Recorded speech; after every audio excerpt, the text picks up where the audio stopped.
Добре дошли в "Как да се справим с оплакване". Това завладяващо занимание помага на участниците да научат как да се справят с конфликти спокойно и ефективно. За да започнете, ще ви трябва лист хартия и химикалка за всеки участник и спокойно място за споделяне и дискусии. Започнете заниманието, като въведете сценарий, за да поставите основата.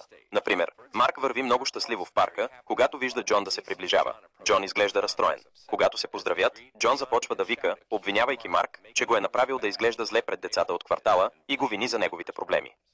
След това, Марк, направете пауза тук и помолете участниците да си представят как биха реагирали, ако бяха на мястото на Марк. Поканете участниците да се замислят и да напишат как биха отговорили в ситуацията на Марк. След като всички напишат своите отговори, съберете групата за дискусия. Отговорите могат да бъдат категоризирани в две групи.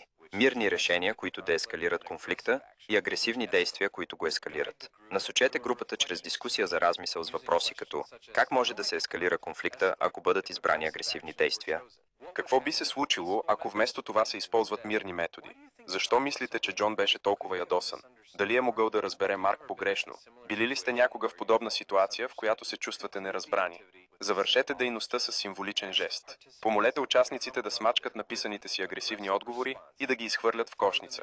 Това представлява избора на мирни решения. Завършете с няколко въпроса за размисъл, като например как би ескалирал конфликтът, ако се използват агресивни решения. Какво би се случило, ако вместо това се използват мирни методи? Обработването на оплакване е проста, но въздействаща дейност, която учи участниците да управляват емоциите си, развиват емпатия и търсят мирни решения.